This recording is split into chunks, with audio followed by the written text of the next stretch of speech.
So today's lecture is we're trying to throw a bit more light on understanding factors that impact on the workplace in relative to communication, understanding the factors that impact workplace in relation to communication.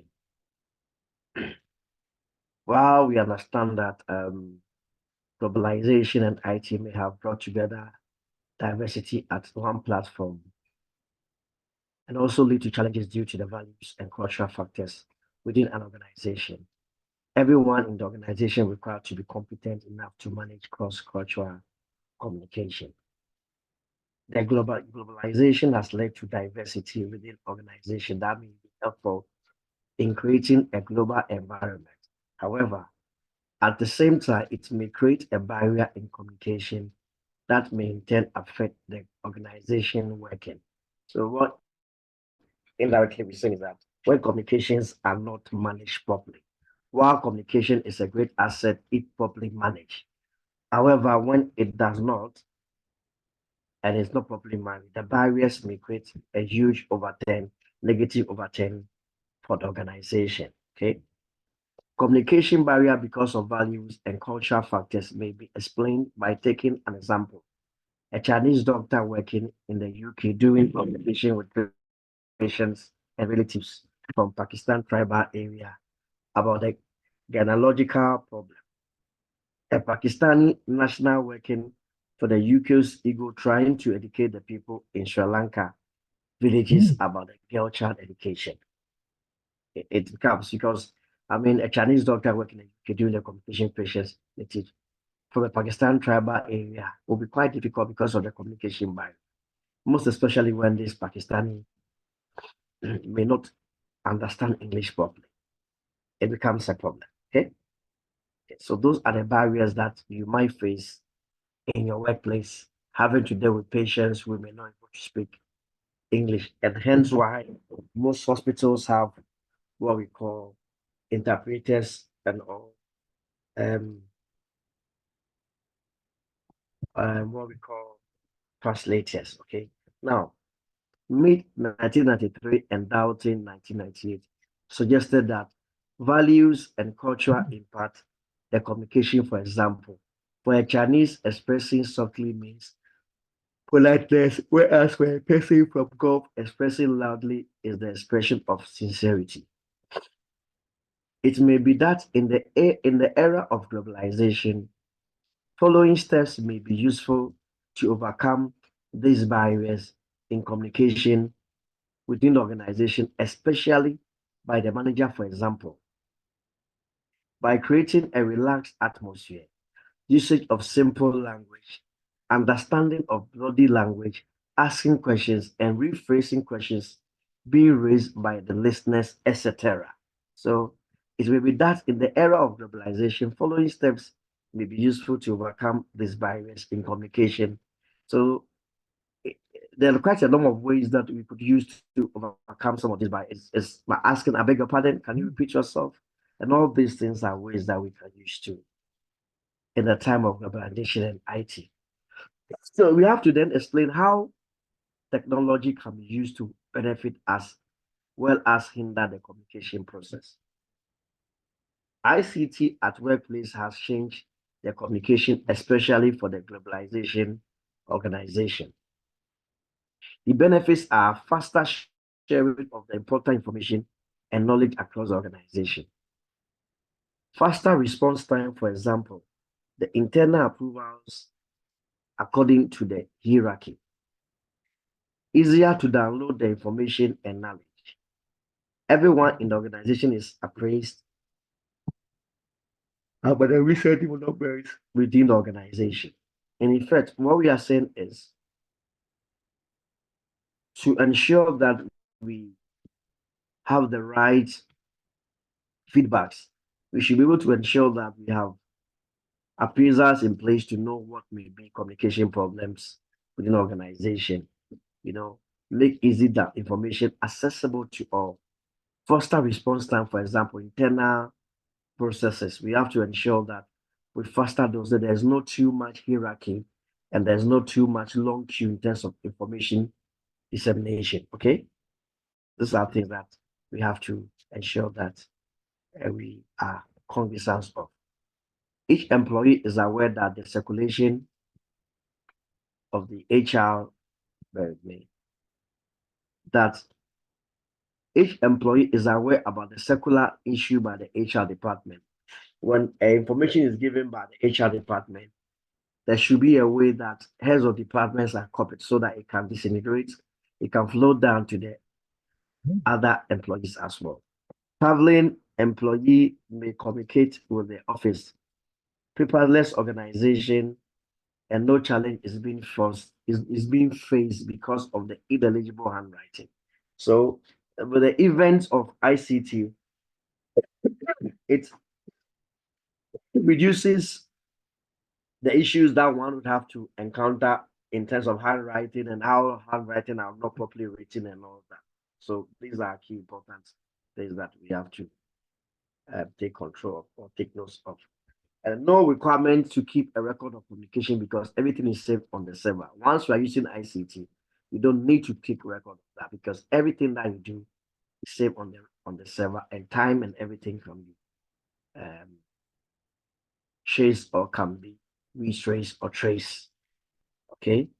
Everyone in the hierarchy is aware about the complaint being raised by the customer. Of course, once there is server being used, one ICT is in place, any complaint you raise, if not for data protection, it can be seen by those who are supposed to deal with the situation. So this is what ICT can do in terms of communication barriers and how it helps to curb these barriers. The discussion on important agenda can be done using web conferencing. Yeah. Web conferencing, Zoom, Teams, and all that. Wherever a staff may be, if not on leave or not in the country of where the employment is, you could use Team in and you can coordinate through ICT wherever they are, and you can get their input to get issues being resolved no matter the issue. Okay. And then lastly, faster report generation using technology. Okay. Faster report. You can quickly report issues by the use of technology and ICT. You don't need to be in the office to report an issue. You can do that, send them across, and it can be dealt with. Okay. Technology can also hinder the communication, for example, over dependency without alternative during server or cellular problem may lead to a standstill situation. Over dependency. Unwanted emails are being sent on ultranet that can overload the system. Unwanted emails are being sent on intranet that can overload the system. Okay, so some of these server may have unwanted emails or spam that could create and makes the system very slow. People in the office are habitual of checking emails frequently. Of course, we can adapt it to that. And while they have to do their job, they end up checking emails. And some of them most times maybe their personal emails that they have to do too. Higher risk of losing or leakage of data. The problem with servers is that once there's a data break, most times you have to do fragment and you may lose most of the data as a result of a data leakage or a spam or somebody hijacking the server. Okay. So let's look at technology and communication. Okay. Major changes from fiber optics into new satellites. Okay. Major changes from fiber optics to new satellite. Digital circular telephone, easy communication around the world. Wireless facing devices and modems. Laptop or notepad computers with digital cellular facing devices and modems. Unprecedented flexibility and mobility of communication. So these are all things that has come to stay as a result of technology. Okay. Again, we can also look at distributed computing, digital technology and data on the network, via text, via vis-a-vis images, vis-a-vis audio, via video or numeric. All these are things that digital technology and data on a network can do, or you can use them to do. Okay. Again, Digital technology could also help satellites, fiber optics. Today, most of our internet that we use in the UK are fiber optics, where you don't need any earth or so they are just fiber optics. And we have internet, personal computers. These fiber optics, the benefit is that they give us high-speed connection among networks. Their global operations move all forms of information quickly and distant places, and internet comments. So once we have the advent of all these fiber optics and digital technologies, it makes things faster for us. Thereby, it helps in productivity and efficiency. Okay. All right. So let's look at store and set life about students. In the case of students in different countries interact to complete coursework. Exactly what I'm doing through Zoom. I'm able to lecture to quite a number of students across the world. Some in South Africa, some in Congo, some in the UK. So whatever they be, you could use technology to teach them. Transmit almost any media and lessen effects of time zone differences. Okay, so these are things that we could do. By the advent or invent of digital technology. Right? Then we could also look into video conferencing. I've mentioned video conference, face-to-face communication over almost any distance, see each other, speak to each other, show graphic images, send documents. Very important, send documents. Substitutes for traveling to distance. Instead of traveling to America to go and lecture, you can be in the UK and you can lecture people in America or in Ghana or in Nigeria. Okay, so it is quite important that while if we should go the traditional way of communicating, it will be quite a number of limitations that would hinder the progress of communication flow. However, with the invent of digital technology and invent of ICT, we are able to do things very easily and achieve greater things with the shortest possible time. Okay. Desktop video conference, two-way video, audio tapping, and name them. All these are things. Okay. Multimedia personal computers, manage information media of any form, computer features, scanners, soundboards, presentation software, CD-ROMs, animation software for most of our children, make large audience communication more dramatic in the past. So these are all important things that you have to take note of. Emails, the do's and don'ts for email. Emails, as you all know, not to say much about them. It allows us the employees to work from home and keep contact. The use of email is growing rapidly, and email etiquette is expected. Typing messages in all capitals is seen as screaming at the receiver. Punctuate your messages for easy reading and don't ramble on. Pay attention to spelling and treat the message like a written letter. Very important. Okay, that's the relation to emails. So let's a bit of the policies, procedures that can impact on communication. First thing that comes to mind is Quality Act, very important. The Data Protection Act 1998, the Human Rights Act 1988, and then the General Data Protection, what we call the GDPR, General Data Protection Regulation, referred 25th May 2018. Okay. Then we have Data Protection Act 1998. Protects the personal and sensitive data of every living individual. Protects the personal and sensitive data of every living individual. Allows individuals to request information about themselves within 40 calendar days. Okay. Generally, requires an individual consent before you can use that information. Very important. And then summarized by 8 key principles. Breaking of this can result in a fine of £500,000. Very important in terms of data protection. And then what kinds of information do you need to seek consent? Personal information from people and individuals, emails, their date of birth, their unique identifier, what we call NI, sensitive information like their ethnicity, their cultural beliefs, their sexuality beliefs, physical or mental beliefs, and or criminal record beliefs. Very important. So what are data protection principles? All personal information must be processed fairly and lawful. They have to be processed fairly and lawful. They should be processed for a specific and lawful purpose. Very important. It should be adequate, relevant, and not excessive. accurate and up to date, not kept for any longer than necessary, processed in accordance with the individual's rights, subject to appropriate security, and lastly, not processed outside the EU unless that country can provide appropriate security. Okay, unless they can provide appropriate security. Then the GDPR for EU 2016-679. GDPR is a regulation in EU law on data protection and privacy for all individuals within the European Union. It also addresses the export of personal data. It will protect EU citizens from organizations using their data irresponsibly and puts them in charge of what information is shared, where and how it's shared outside the EU. GDPR is due to come 25th of May, which has been already in the UK.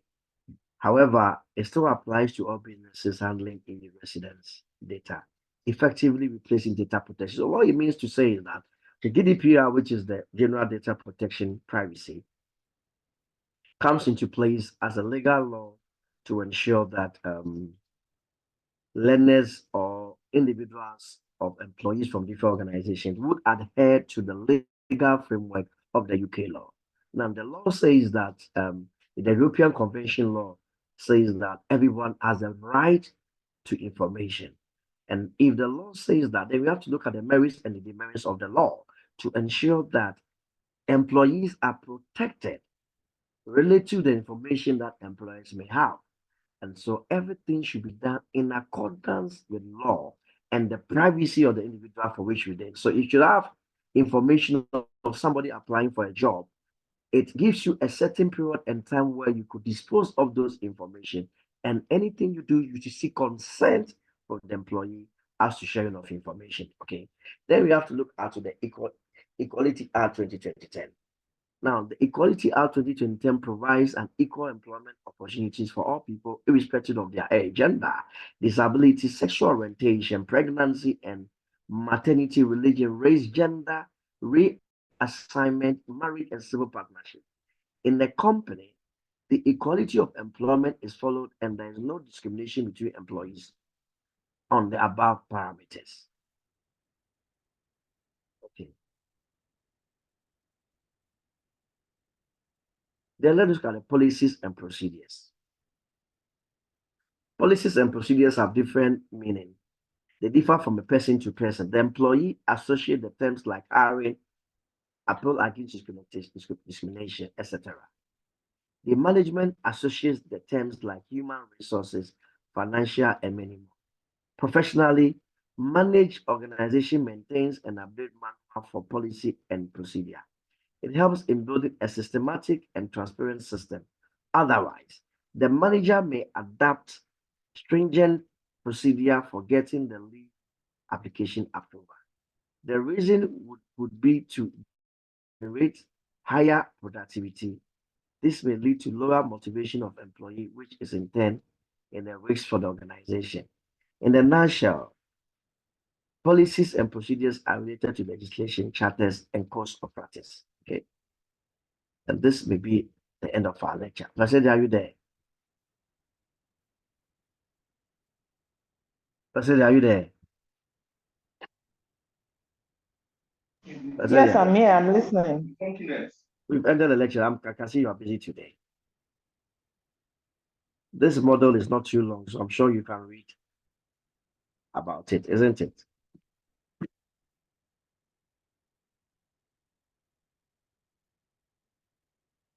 Versity,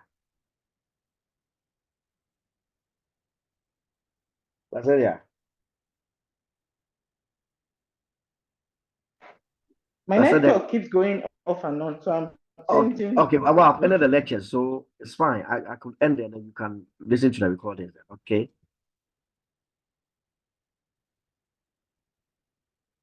Or do you have any question at all, please?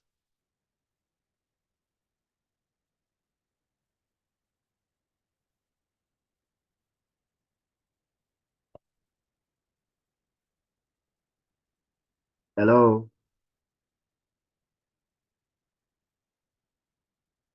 Hello. Hello.